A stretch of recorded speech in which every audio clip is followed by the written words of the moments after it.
Hi, today I'd like to talk to you about green tea. So throughout the history of tea, green tea has been the dominating tea. The characteristic processing step that makes a green tea is that we apply very high heat to the fresh tea leaves, and this destroys the oxidative enzymes in tea. This step is called shaqing or kill grain. In a way, it preserves the tea in its freshest state. At the same time, the high heat breaks down and synthesizes the many compounds in tea leaves to create the unique flavor profile green tea has to offer. Depends on how the green tea is processed, we have four different kinds of green teas. If both the kill grain and the drying happens in the wok, we have a chaoqing or pan-fried green tea or stir-fried green tea. If the kill grain step happens in the wok, but the tea is baked dry, this is called a hongqing or baked dry green tea. If we use steam as a method to kill the enzymes in tea and then bake dry the tea, this is called a zhengqing or steamed green tea. If we destroy the enzymes in wok but then sun dry the tea, you guessed it, it's called a sun-dried green tea or 晒青 in Chinese. Today we're using a unique Chinese green tea called Guapian to demonstrate how to brew green tea as well as the factors that impacts a tea's quality. Today, we're using a unique Chinese green tea called Guapian to demonstrate how to brew green tea as well as the factors that impacts a tea's quality. So Guapian is the only green tea in China that uses only leaves with no buds and no stems. The single leaf without the part that connects to the stem looks like the shape of a sunflower seed. And this is how the tea got its name, Guapian, which is often mistranslated to melon seed in English. Guapian is a baked dry green tea. Now let's talk about the three factors that impact a tea's quality.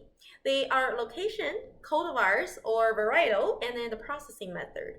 Among the three, location is the number one factor for the price of the tea. The difference between a $10 an ounce tea versus a $100 an ounce tea is the location. This concept exists in wine called terroir, but it has long existed for Chinese tea as well. First laid out by Lu Yu in his The Classic of Tea from 8th century. Throughout the long history of tea, the concept gets continuously refined. After generations of connoisseurs, we now have certain highly prestigious locations that we call true origins, home to a category of tea known as the historically famous teas, to distinguish from similar in-style teas, but do not come from the limits of these highly desired locations. The true origins typically start with the size of a township, so very small, and occasionally the size of a city. The teas from different villages within the township and the city are then further differentiated and ranked for their tea's unique and nuanced character. Historically famous teas usually have the location name in front of the name of the tea, as if it's an adjective. This way, a connoisseur can recognize the location and immediately know where the teas stand in terms of the quality and price expectations. For example, the name of this tea is called Guapian. This is a historically famous tea, and it comes from the historic tea region called Lu'an, a city. In fact, this comes from the most sought-after village within Lu'an called Qishan. So by calling this tea Lu'an Guapian, or even better, Qishan Guapian, it immediately established expectation for a particular flavor profile as well as the associated value. Next, let's talk about the cultivars of tea. So the teas we're talking about here are not mint tea or chamomile tea, but all teas from Camellia sinensis, or just commonly known as the tea plant or tea trees. Even though it's all the same plant, there are many different cultivars of this plant. Just like there are many different kinds of grapes and apples, there are also many different kinds of tea plant. Back in the days, people would plant teas from seeds, and this results in each tea tree to be different from one another. It's like how we're similar to our parents and siblings, but we're not exactly the same with them. These are the heirloom tea trees. This diverse selection of tea trees offers the most complexity for taste and is highly sought after by today's connoisseurs. However, most of the teas nowadays are from saplings using asexual production methods, basically clones. This stabilizes the growth cycle and the tasting notes of the tea. Not only it makes the harvesting easier, but it also gives us the opportunity to experience what an individual cultivar has to offer. The Guapian that we're using example is from Heirloom harvest, which is common almost exclusively for true origin tea regions, given the longer history that these locations have of tea. The Heirloom Guapian has a more robust profile than the ones from a single cultivar. A common single cultivar used for Guapian is called Wu which is lighter, grassier, and a little bit thinner. The third factor that impacts the quality of tea is the processing method. This is the geekiest part of all three and is really worth one spending a lifetime to learn and explore. So for green tea, after we pick the tea leaves, we want the tea leaves to rest in shade for a few hours. This helps to reduce the astringency level of the tea. And the kill green starts with temperature well over 220 degrees Celsius. This is a handmade guapian, which means that a traditional wok method is used. However, instead of using hand to directly touch the tea leaves, the tea maker maneuver the tea leaves using a broom, which is a signature method just for guapian. Once the tea leaves are softened, the heat is reduced and the tea maker used the broom to really circulate the tea leaves and give it as a string shape that we see for the dry leaves of this particular tea. After the wok, the semi-dry tea leaves are transferred to a bamboo baking tray and is baked over charcoal until it is dry. Now we have what we call a rough tea. All traditional Chinese teas had to go through a refining process. Without that, it's really hard to call that tea a fine tea. The rough tea are usually sifted and sorted to get rid of any mature leaves or stems. Depends on the weather. We'll wait for a few days to a week. Then we'll do another round of very gentle baking. This is to dispel any residue moisture in the tea and another opportunity for us to sift and sort the teas as well. After that, we wait again, also from a few days to a week. Then it comes to a unique technique for tea from Guapian, which is from the Luan area actually, called pulling the big fire. It is basically two people holding a giant bamboo tray of tea leaves and repeatedly walk this tray on and off a charcoal bonfire while flipping and mixing the tea to ensure very even tea contact. This is an extremely risky step as moisture level in teas are already so low and can easily burn. So, and once that happens, it'll create a very undesired smoky note and ruin the whole batch. However, when this is done right, it helps to expel any impurities in the nose and really solidify a whole profile and really enhance the aroma of the tea. Only after the pulling the big fire, the tea is now finished. We typically want to wait for about 3 weeks for the nose of the tea to settle down and integrate a little bit more before the drinking starts. So now I would like to show you how we brew green tea in China. The key is to use an open vessel. So it's either a thin-walled glass or very fine porcelain. Basically, you do not want to cover the tea. To facilitate sharing, we're going to use 2 of these pitchers. Now you can fill the water up to the neck of this vessel. And this measures to about 10.5 ounces of water and is perfect for 4 grams of tea that I have over here. You can either start with boiling water and then cool the water down, or you can just aim for about 85 degrees Celsius or 185 degree Fahrenheit water. So I started out with boiling water because I want to show you how we cool this down. Basically transfer the water back and forth between the 2 pitchers, and depends on if it's a summer or winter, the temperature in your surrounding environment. You want to do this about 5 to 9 times.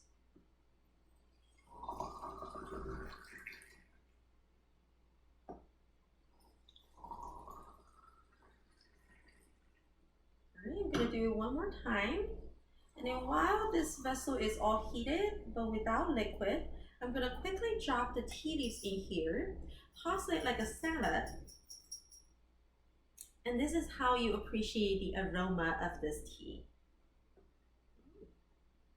So let me first comment on the aroma of this tea. It's kind of grassy. It's definitely a grassy green tea. It also has a really delicate sweetness to it and slightly toasty as well from the unique flash roasting process that we talk about called pulling the big fire. And now you pour the water into the tea. You want to make sure you go around the rim. We never pour towards the center of the tea.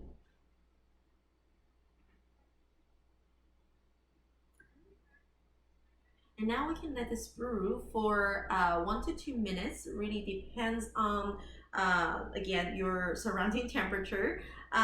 I want you to pay attention to where the tea leaves are. You can see they're mostly floating on top. And as the number of brews progress, this is actually going to change. You're going to see the tea to start slowly dropping towards the bottom as each brew goes.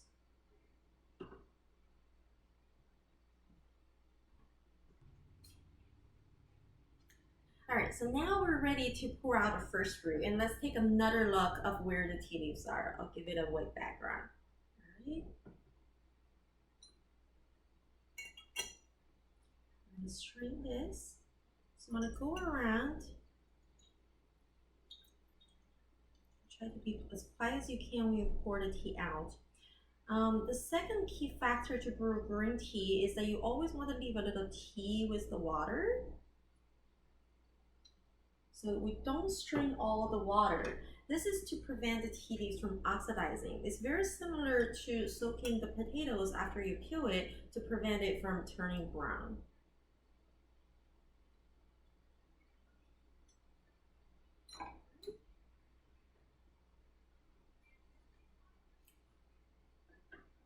Now let's try the tea.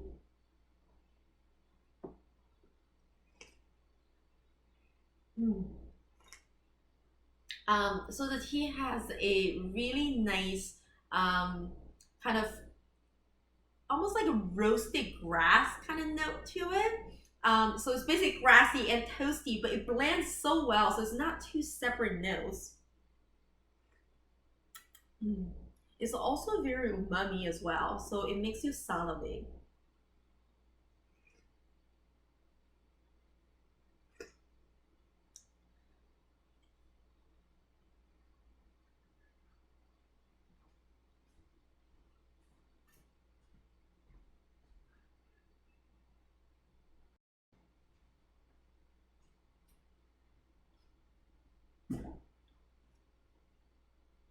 So for the second brew, you really want to consider the temperature of the water that we add into the remaining tea and water from the first brew, that the combined temperature is still around 85 degrees Celsius to 90 degrees Celsius.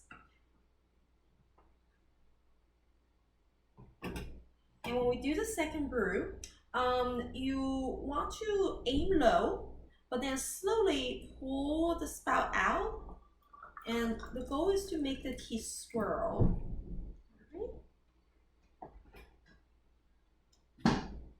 And as you can see, the tea leaves is mostly on top, but it has dropped a little bit already. Depends on how long you have let the first brew stay in the stage. You might not even have to wait at all for the second brew. And let's just say even you just finished your first brew, I will still only do from 30 seconds to a minute brew for the second brew, and not longer than that. If you really took your time to drink the first brew, I would actually just add the water in and then pour it out. Let's try again. Feel free to slurp. So the second brew, in comparison to the first brew, the tea has definitely opened up more. So it has more actual taste. It has more layers, more depth. It's almost like it's hitting more spots on my palate. And it definitely is a little bit less aromatic than the first brew though, but it's more buttery and it's more floral as well. It also has a slightly increased tannins, but not unpleasant tannins, so it's just enough to stimulate your palate and makes you want to salivate, and that's a really, really good thing for the tea. And I also want to mention about the cold water that we use to make this Guapian. So In China, I would say you still have the rare opportunity to taste teas that comes from heirloom tea trees. Tea trees are evergreen, so they can live for a really, really long time if you just let it be. And back in the days, people also plant tea using quite different methods. The way that people select the land and how they have ensured biodiversity around the tea trees are all something that I would say in modern days we can learn a lot from. And however, this is not very common practice nowadays anymore. Majority of the tea trees that we see around the world are all produced using asexual production methods. So they're basically clones. However, in the traditional tea regions, you can still see some of the heirloom tea trees still alive. And these are the tea trees that were not planted by this generation, but generations before us. So not only the way that we cultivated these tea were already awesome, but also there's some ages to the teas as well. So these tea trees have adapted to the land very well. I will say within green and yellow tea category, this is where you still see a lot of the heirloom tea trees that come into play. And this Guapian actually is made from the heirloom cultivar, and that's why it has such a complex, full, robust profile. However, the very common cultivar that we also use to make Guapian is a cultivar called Wu. It's probably the more common cultivar. It's more mild and it's grassier. So for this particular tea, you can actually brew it in four times. For the third brew, you're gonna see the tea is basically occupy the full size of the pitcher, and then the last brew, you probably guessed, it'll mostly be on the bottom. And for the last brew, you no longer have to preserve water because we're no longer using that tea leaves.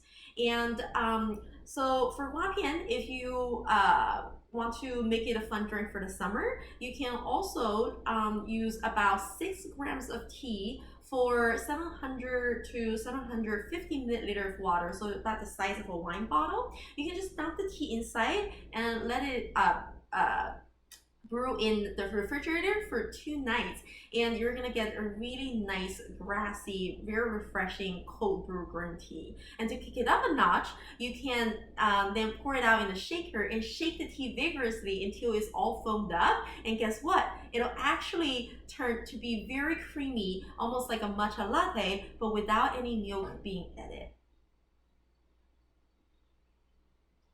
All right, thank you very much for joining me today. I hope you enjoyed the tea.